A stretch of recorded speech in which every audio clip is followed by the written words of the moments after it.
Good morning. Good morning, morning. Happy, good Lord. It's Thursday already. Happy Thursday. I missed you all yesterday. I wasn't feeling that great yesterday. So I took me a day, and today is very heavy. Very, very heavy. February is always heavy for me because this is the time that my mom had her surgery for cancer. And this is also the time, and I didn't realize that until a little while ago. This is also the time where, how many years was it? It came up in my memories. I think it was 11 years ago. Let me see. Yep. So 11 years ago, during this time, actually today, 11 years ago, my mom was fighting for her life 11 years ago. And then 5 years later, after that, which was 6 years ago, she was fighting for her life again. My mom has been fighting all her life. Uh, if you have a parent that's still alive and y'all don't have the best relationship, or you're not on speaking terms, fix it, please, before it's too late. Because once your mom is gone, that's it. Ain't no coming back, and nobody can ever replace her. And that gets really heavy, even as an adult, it gets heavy. So, 11 years ago, my mom had a stroke. She had the worst type of stroke that you can have. And actually, the doctors had already written her off. They told us that she was not going to make it.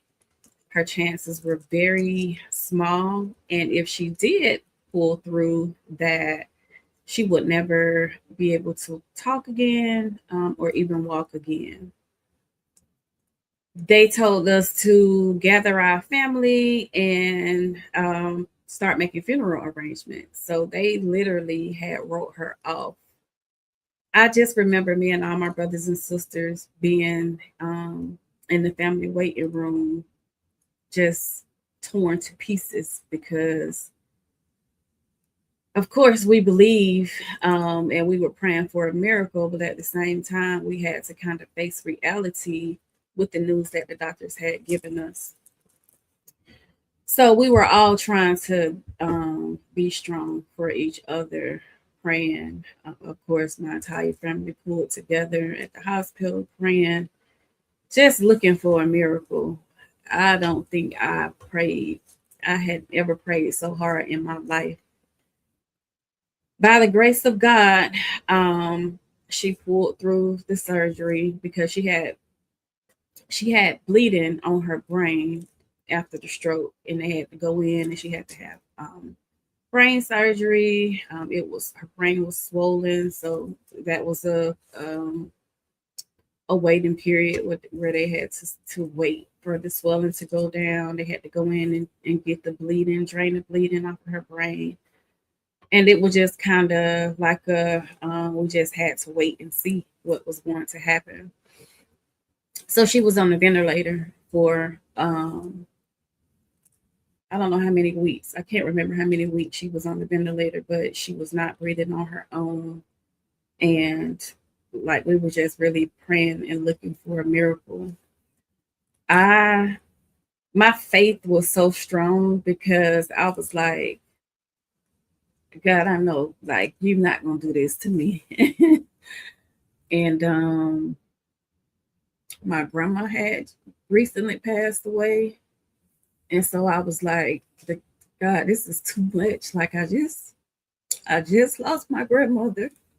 I was like, Lord, I cannot lose my mom too.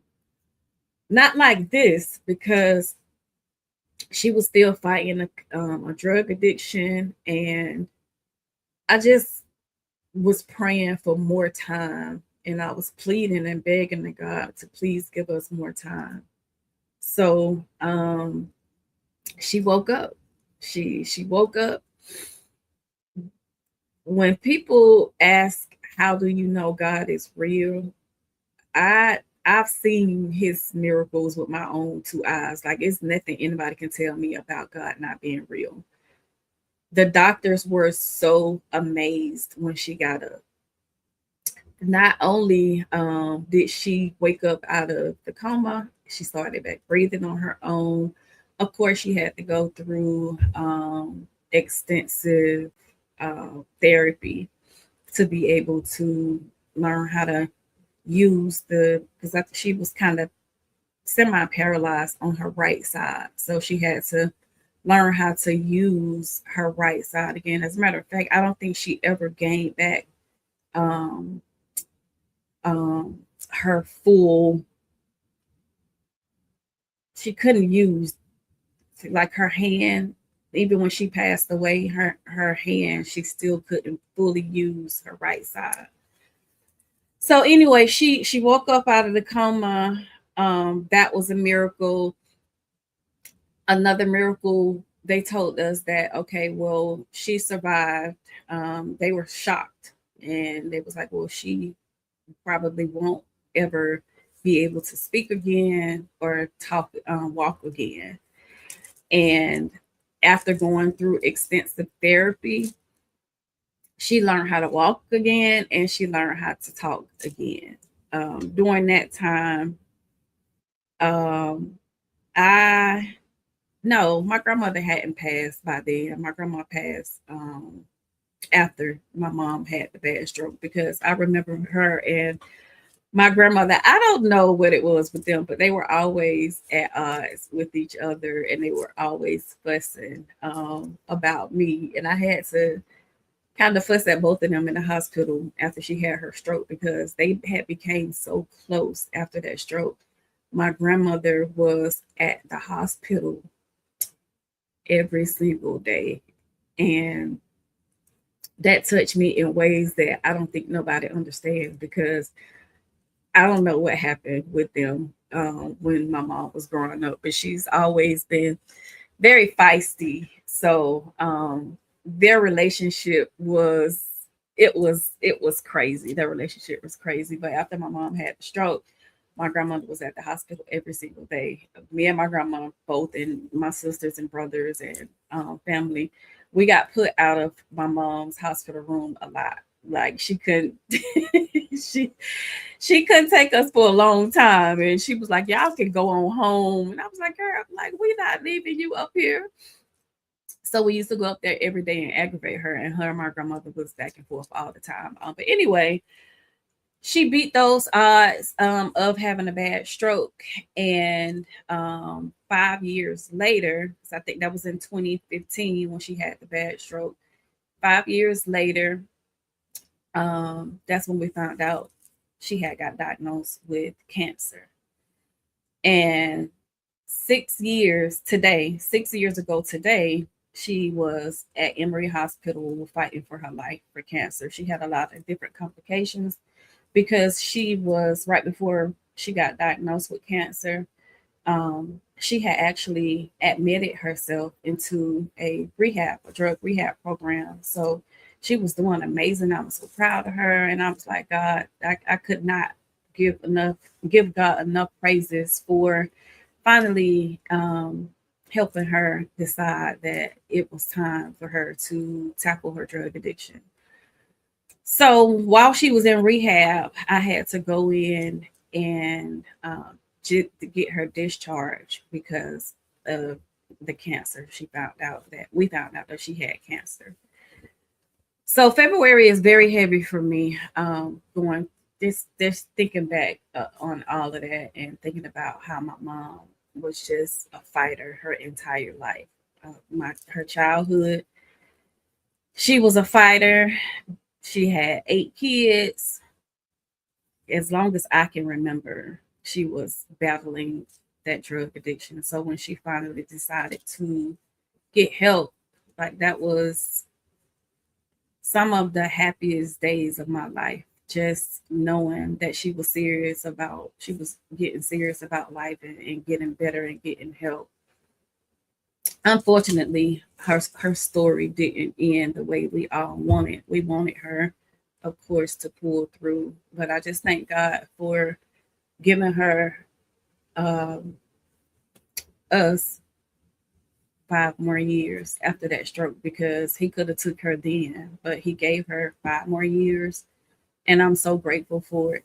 And that's why I try to tell people, like, whatever issues you have with your parent, it shouldn't be that serious to where you're not on speaking terms with your parents, or you don't deal with your parents unless there's something, of course, like abuse or something more serious. But some people just aren't speaking with their parents right now just because of small disagreements that won't matter. I can promise you, because there wasn't anything more that I could have done as a daughter to my mom, that helps me grieve a lot better. I can grieve in peace knowing that I did everything that I could have done. Everything else was out of my control. I did what I could, and I left the rest to God to handle. But it helps me grieve knowing that I was there. People that aren't there for their parents, or people that are on bad terms with their parents and their parents pass away, I can promise you that's going to be a long, hard ass grieving process for you, because you're going to have so many what ifs. You're going to have so many regrets. You're going to have that's going to be a long, hard grieving process for you. Because, like I said, once they're gone, they're gone. We don't get but one set of parents. We don't get but one mom and one dad. So whatever it is not that serious for you to not be on speaking terms with your parents.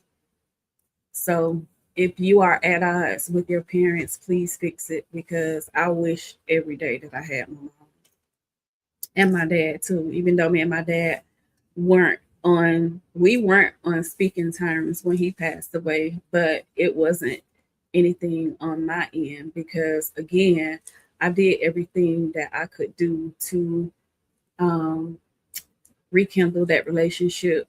But you can't force a relationship on somebody, and I had to learn that the hard way. That is as bad as I wish I had my dad, and as bad as I wanted to have a relationship with him, both parties gotta want it. And I'm not saying that my dad didn't want it, but I'm saying he was going through his own issues, and I feel like that rebuilding our relationship, or rebuilding his relationship with all three of his kids, I don't think that that was a priority for him. And so I had to learn how to pray about that and let it go and let God handle it. And I felt that if it's meant to be, then it'll be. And if not, then I can still grieve in peace knowing that I did everything I could on my end. And anytime he called me, whether we were on good terms or not, if he ever needed me, I was there for him. So I can grieve in peace with both of my parents no longer being here, because I was that daughter. I was an amazing daughter, regardless of what my mom was going through. It doesn't matter what her situation was like. Something that I never ever did was disrespect my mom, ever.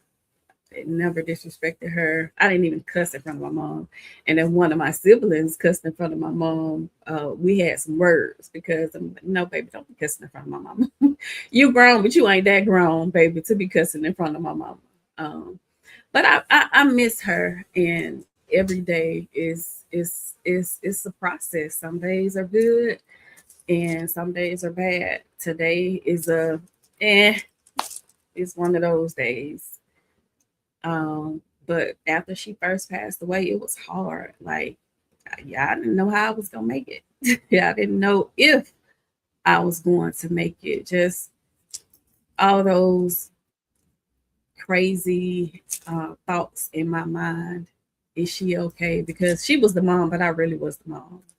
If that makes sense. I know that probably don't make sense to some people, but if you know, you know.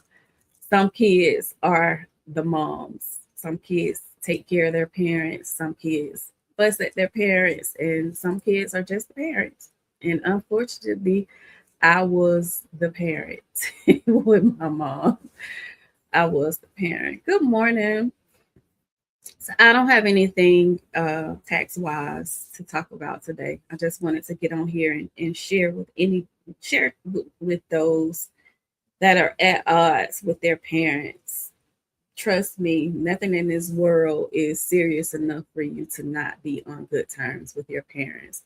Whatever it is, fix it. Trust me. If they leave here, it's gonna be hard for you. And if you try to fix it, or you try to have a conversation and they don't want it, you can't force it. But at least you know that you did everything you could on your end to fix it. Um, and if you are the parent that don't want any dealings with your kids, I cannot for the life of me understand how someone could go on with their life not knowing the well-being of their kids. I think that has to be some type of mental issue for somebody to have a seed, or for somebody to have a child on this earth and don't want a relationship with that child. That's your child. That's God bless you with that child. That's your responsibility to take care of that child. The road is not going to be easy. The road isn't easy to be a parent, because parenting is hard. It doesn't come with a manual, and we all do the best that we can do, and we do what we know to do. But if you are a parent that has just left your child to figure it out, you need to seek therapy. You need help, because that is not normal for a child to mistreat or abandon. I mean, for a parent to mistreat or abandon their child. I could not have a friend, or I could not be in a relationship with someone that isn't present in their child's life. That's one thing I can say about my family. The males and the females, we all take care of our kids. If we don't do nothing else, we're going to take care of those kids, especially my siblings. Like, we all do what we can to help our siblings take care. We take care of each other, and that's something that my mama made sure that we understood, the power of always being there for your siblings, because my all of my brothers and sisters, like, we're present in our kids' lives. That's one thing no baby mamas can say about my brothers and my sisters and any of my cousins, male and female. We're gonna take care of our children, and we're gonna be there to support each other when one can't be there or be present the way that they need to be for those kids. Good morning, Cliff. You are gonna miss them when they're gone. Yeah, like, I'm telling you, I miss my mama so much. I miss her so much. I miss my dad too. And I just wish that things would have went differently for us before he passed away. But right after he passed away, well, right before he passed away, I was able to go in and have a conversation with him. He was he was on the breathing machine before he passed away, and I was able to go in and spend some time alone with him. And the craziest part is, I was just really having a conversation with him, telling him how I wish things ended differently. And I honestly, I was just telling him, like, I really needed you. I told him, I said, I really needed you. And when I was talking to him, I know he hurt me, because tears started coming out of his eyes.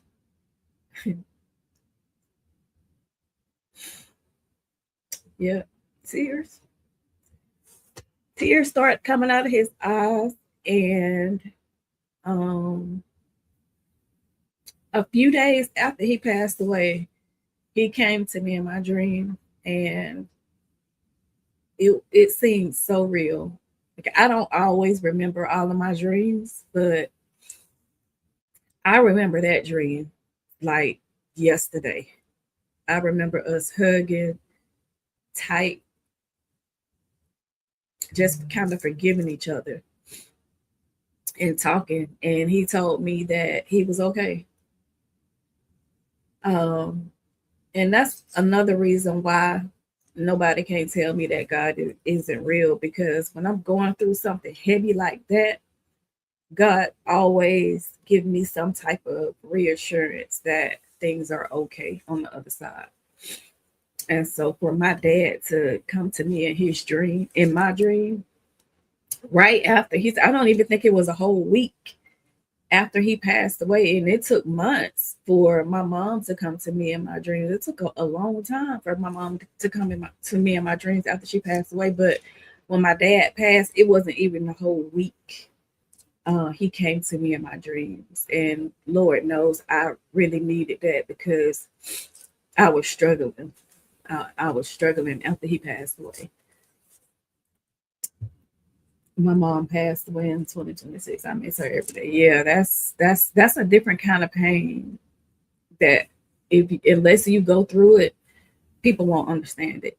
It's different, because one day you can be good and the next day you can't even get out of bed, or shoot, not just a day, like an hour.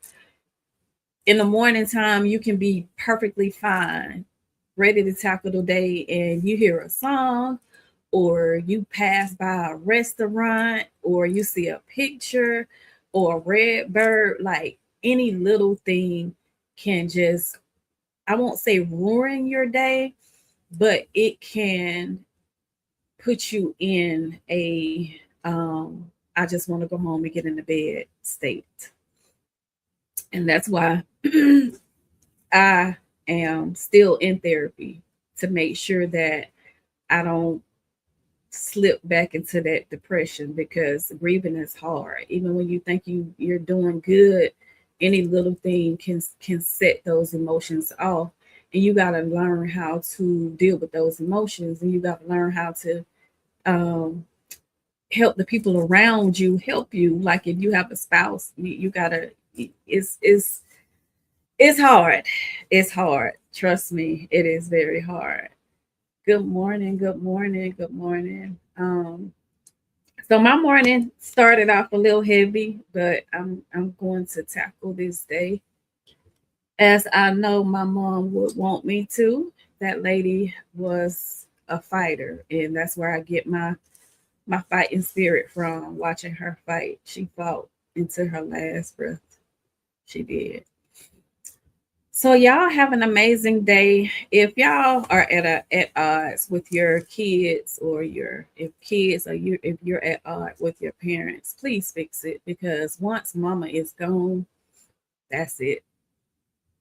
That is it. And I tell my kids that all the time. Like, it's normal now for me and my household to talk about death, because that's one thing my grandma taught me everything. My mama taught me a lot, but we don't teach our kids how to live without us. And that's something that I'm trying to teach my kids. When we take pictures, or when we're together, I don't say, like, let's take a picture. They know in the back of their minds now that it's not just a picture, it's a memory. Yeah, it's a memory. I still miss my grandmother. She really was like my mom. She raised me. That's a different feeling. Yeah. Hey, Eugene. I know. I know. Trust me, I know. My grandmother raised me. So when she passed away, it was like losing my mom too. And after my grandmother passed away, that's when me and my mom came really, really close, because I was like,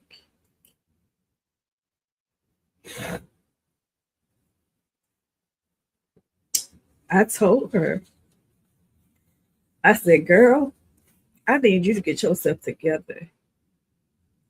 Grandma gone, and I need you.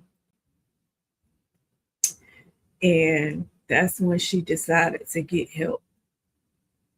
And I thank her for that. I thank God for that. I didn't get to spend a lot of time with her after she got clean because God took her. But those moments in those days, those weeks, those short months, I had my mama.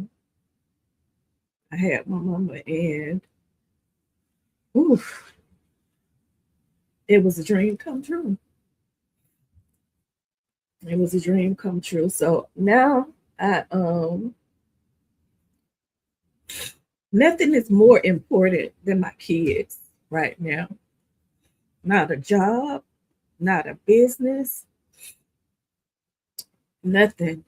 Every my kids come before everything and everybody because that's one thing that I know that's God gave me them.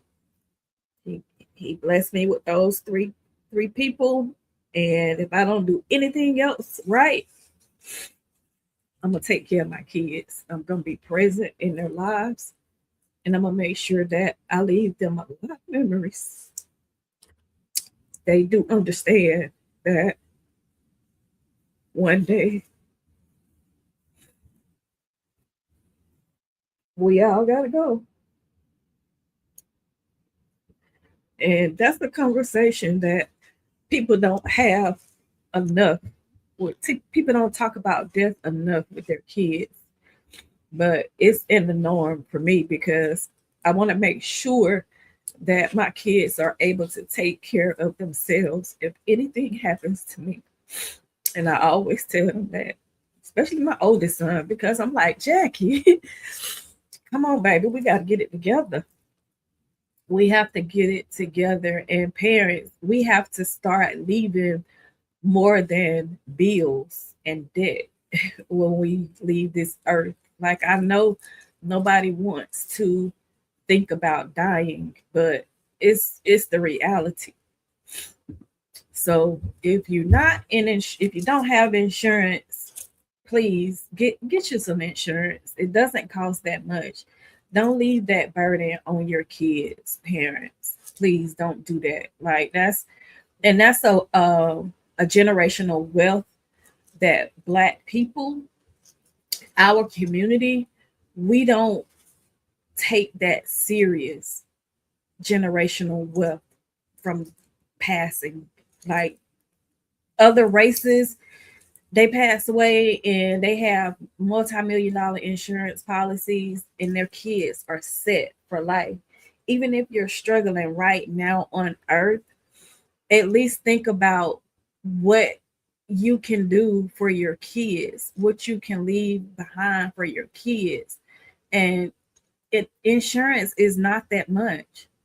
Nobody should not have an insurance policy that's less than $500,000. I don't care if you're rich or you're poor. I have multiple insurance policies and they don't cost much at all. In fact, I don't do the monthly insurance policy. I pay it up for the entire year. It don't cost that much, y'all. We got to do better. Our community has to do better when it comes to life insurance, especially. Nobody should be dying and leaving their family a burden of trying to raise money or create a GoFundMe account to bury somebody. No, I don't want to leave my kids and not know that they're going to be taken care of regardless of if their dad is still here or not, or if their grandmother is still here or not. It doesn't matter who is still left behind when God calls me home. If he don't call all of us together, my kids are going to be taken care of. And I have it all laid out to make sure that they're taken care of. And I don't want them to be or feel like they're a burden on anybody. So we got to do better when it comes to insurance and plots. Now I'm not that grown yet. I have not picked out a plot yet. I've had that conversation with my husband though, but he ain't feeling it right now. So I think at some point I'm gonna have to go and do it on my own because he don't like talking about death, even though the reality is one day we all are gonna go. So we just need to make those memories while we're here. And at the end of the day, your job is going to replace you. Your career is going to replace you. Your clients are going to replace you. The people that are going to hurt for the rest of their lives are your kids. And that's why we should make kids our priority. And nobody should ever come before our kids. Uh, hey, Danita. Yes, yes, yes, yes. Nobody comes before my babies. Yes, I understand. Hey, Yvonne, sending you so much love and hugs. Thank you so much. I lost my parents, and my kids are my everything. Yeah, my kids are my everything. I don't understand how people go through life not knowing the well being of their kids or just leaving them to figure it out. Insurance creates an instant estate for your family, an inheritance for your children's children. I agree, Danita. I wholeheartedly agree. And that's why I'm trying to build and create a legacy right now, not just for my kids, but like you said, for my kids, kids, kids, kids, kids. Like I'm that generational wealth breaker, most definitely. Following the DME formula, get your financials in house. Yes, get your financials in house. I caught the live this time, sending you love and hugs. Thank you so much. Hey, Angelita. Thank you, girl. Yes, like in mortgages too, people don't know that there's insurance policy that you can purchase for your home if something happens to you. Your home can be paid off. We got to tap into that. If you are a homeowner and you don't have that insurance policy, please get it. Please get it. Yes, yes, yes. I'm trying my best to create generational wealth for my kids and build a legacy for my kids. Like nothing else matter. What people think about me, what people say about me, people like that. People gonna be people. People, you have to learn to let people be people. It's not about anybody but my kids right now. That's what I'm doing. Build a generational wealth for my kids. All right, y'all. Well, I'm going. It's 9:30. My time is up. It's time to tackle my day. I got the UL policies for me and all my kids, in addition to some. Nothing a whole life. Yes, we have to educate ourselves about generational wealth with insurance because you can create generational wealth with insurance.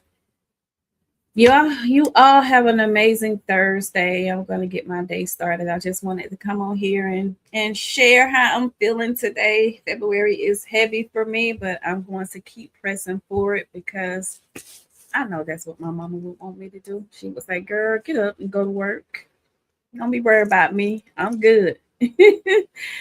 That's the kind of mom I had. Y'all have an amazing Thursday, and I might try to jump on tomorrow if I have a chance. If I don't, I'll see y'all on Monday.